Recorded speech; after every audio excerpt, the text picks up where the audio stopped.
Assalamualaikum warahmatullahi wabarakatuh. Waalaikumsalam warahmatullahi wabarakatuh. Alhamdulillahi rabbil alamin. Wa bihi nasta'in wa ala umuri dunya waddin. Wassalatu wassalamu ala asyrafil anbiya'i wal mursalin wa ala alihi wa sahbihi ajma'in. Amma ba'd. Pertama-tama yang saya hormati Rektor dari Universitas Pakuan, yaitu Bapak Profesor Didik Noto Sujono. Yang saya hormati teman-teman mahasiswa dari Universitas Pakuan, dan yang tidak lupa saya hormati pula para dekan, para dosen, dan juga para kaprodi dari Universitas Pakuan yang namanya tidak bisa saya sebutkan satu persatu, namun tidak mengurangi rasa hormat saya. Sebelumnya, perkenalkan, nama saya Faiz Maulana Putra. Saya berasal dari program studi Ilmu Komunikasi, Fakultas Ilmu Sosial dan Ilmu Budaya Universitas Pakuan. Oke. Sebelum saya memulai pembicaraan saya pada hari ini, saya mau menyapa teman-teman dulu. Halo semuanya, selamat pagi. Selamat pagi. Oke, karena saya mendapatkan respon yang bagus nih dari teman-teman, saya langsung saja deh memulai sesi-sesi bicara pada hari ini. Sebelumnya, saya di sini tuh sebagai salah satu perwakilan dari teman-teman alumni MSIB yang ada di kampus kita. Nah, di sini saya mendapat kesempatan nih untuk sharing-sharing kepada teman-teman tentang program dari Kampus Merdeka yang pernah saya ikuti, yaitu adalah MSIB. Sebelumnya teman-teman sudah pada tahu belum sih kepanjangan dari MSIB itu apa? Ya tahu. Oke, karena rata-rata banyak yang belum tahu ya. Di sini saya mau menjelaskan dulu nih kepanjangan dari MSIB itu apa. MSIB itu M-nya adalah magang, S-nya adalah studi, dan I-nya independen, dan B-nya adalah bersertifikat. Jadi kepanjangan dari MSIB sendiri adalah magang dan studi independen bersertifikat. Nah, MSIB ini bertujuan untuk memberikan nih pengalaman kepada teman-teman mahasiswa untuk mengenal dunia kerja secara langsung, secara nyata, dan juga secara profesional. Selain itu, MSIB ini juga merupakan salah satu hubungan atau berkesinambungan antara dunia pendidikan dan dunia industri. Oleh karena itu, teman-teman zaman sekarang tuh dituntut tidak hanya menguasai metode saja, tetapi harus dapat mengimplementasikannya langsung di lapangan atau secara nyata. Nah, selain itu, kita sudah pada tahu lah bahwa tantangan kita pada tahun ini atau pada saat ini tuh semakin hari semakin meningkat, semakin sulit. Oleh karena itu, cara kita menyelesaikan tantangan tersebut tidak cukup hanya dengan ilmu yang kita dapat dari buku saja, tetapi kita harus menyelesaikannya langsung dengan skill atau kemampuan yang kita miliki. Nah, tujuan lain dari MSIB itu sendiri sebetulnya bukan hanya memberikan pengalaman magang dan juga studi independen saja, tetapi MSIB itu memberikan tujuan ataupun manfaat kepada kita, antara lain yaitu menumbuhkan rasa percaya diri kepada kita. Selain itu, memperluas relasi profesional kita di dunia kerja, dan yang paling penting yaitu adalah memberikan kita pengalaman kerja secara formal ataupun secara profesional. Nah, kan sangat disayangkan sekali kalau program sebagus ini tuh tidak dimanfaatkan oleh teman-teman mahasiswa semua. Jadi saya berharap nih teman-teman semua harus mengikuti MSIB ini karena sangat penting, apalagi dalam dunia kerja saat ini. Kan teman-teman sudah pada tahu lah bahwa persaingan di dunia kerja saat ini tuh semakin hari semakin meningkat, semakin ketat lah. Bahkan bukan hanya di Indonesia saja, tetapi di negara lain pun banyak yang seperti itu. Jadi teman-teman harus mengikuti ini sebagai bekal ataupun investasi di masa depan. Nah, selanjutnya saya mau ngasih tahu nih tantangan-tantangan yang biasanya dihadapi oleh teman-teman mahasiswa lain ketika mereka ingin mendaftar MSIB. Antara lain yaitu tantangannya yang biasa saya temui nih ya, mereka yang pertama tuh kesulitan untuk memilih mitra yang mereka jadikan tempat magang di MSIB tersebut. Selain itu, mereka kayak kurang rasa percaya diri. Misalkan kayak, aduh, gue kayaknya nggak bakal lolos nih MSIB. Selain itu, gue juga kayaknya nggak bakal lolos nih di mitra tersebut. Nah, tantangan yang ketiga biasanya mereka kekurangan sumber informasi. Nah, dari tantangan-tantangan tersebut, saya memiliki beberapa cara untuk menanggulangi tantangan tersebut.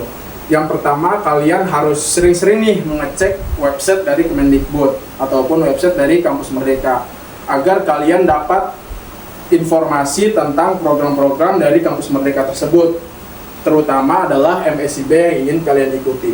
Untuk cara yang kedua, kalian harus manfaatkan nih platform ataupun diskusi-diskusi atau webinar. Kalian juga dapat sharing-sharing nih kepada alumni dari kampus Universitas Pakuan yang pernah mengikuti MSIB tersebut. Kalian juga bisa sharing-sharing pada saya. Nanti kalau ada yang mau sharing pada saya setelah acara ini, kita juga bisa sharing di belakang. Oke semuanya? Oke. Oke. Nanti bisa sharing-sharing aja ke belakang. Nah, selain itu saya juga ada kabar buruk nih terkait MSIB ini, tapi ada kabar baiknya juga. Kabar buruknya yaitu adalah saat-saat ini tuh kemarin-kemarin katanya MSIB saat ini batch ke-8 katanya sih rumor jeleknya itu tidak akan diadakan seperti biasanya. Tetapi kabar baiknya adalah MSIB ataupun Wakil Kementerian Pendidikan Tinggi dan Sains dan Teknologi kita yaitu Profesor Stella Christy menyatakan bahwa pihaknya tuh sedang melakukan evaluasi terhadap program tersebut supaya mereka dapat melaksanakan MSIB yang lebih baik dari tahun-tahun sebelumnya. Jadi kalian jangan pada khawatir. Kalian harus tetap semangat untuk mendaftar MSIB itu. Kita doakan bersama-sama semoga MSIB batch ke-8 ini dapat diadakan seperti biasanya lagi.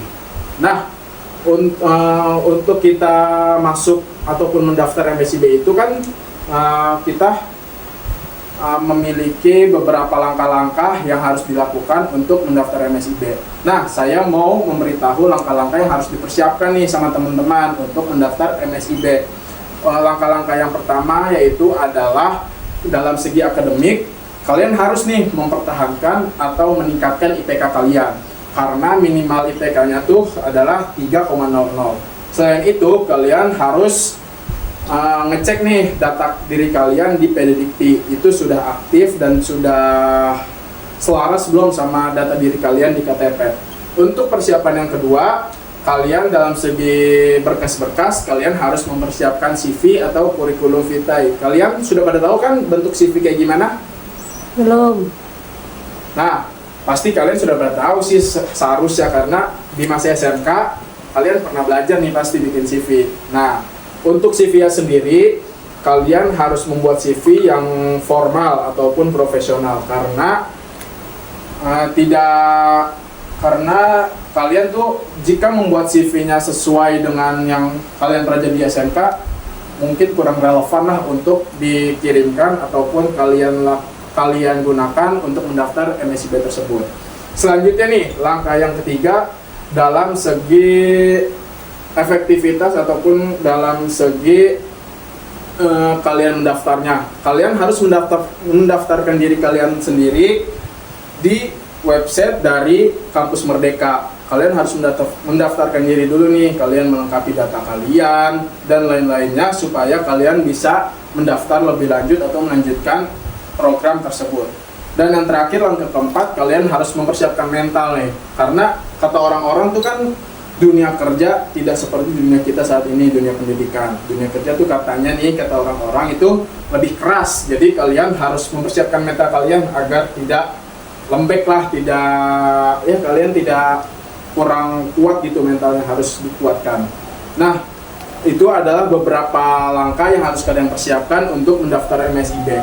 Selanjutnya, manfaat lain dari MSIB ini selain untuk orang-orang yang mengikutinya, MSIB itu bermanfaat untuk dunia pendidikan kita di Indonesia saat ini. Karena para mahasiswa yang telah melakukan MSIB tersebut, ketika pulang ke kampus, mereka mengimplementasikannya langsung di kampus dan sharing-sharing nih kepada teman-teman, itu menjadi komunikasi yang efektif karena berbagi ilmu tuh menjadi pendidikan yang dinamis. Itu menjadi efek positif bagi dunia pendidikan kita di Indonesia saat ini.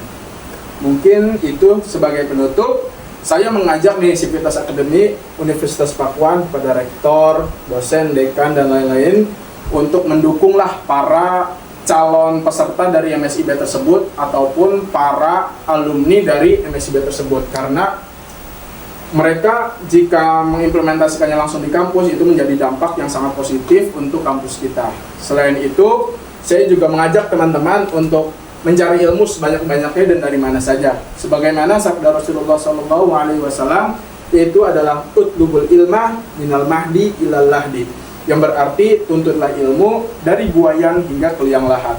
Nah, maknanya ini cukup bagus karena kita diharuskan untuk menuntut ilmu dari kita masih dibuai oleh ibu kita, masih digendong sama ibu kita hingga ke liang lahat ataupun hingga kita mati. Jadi kita memang harus menuntut ilmu nih dari kita dari lahir hingga kita mati.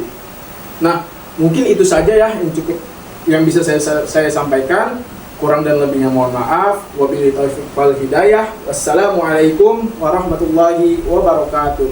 Waalaikumsalam warahmatullahi wabarakatuh.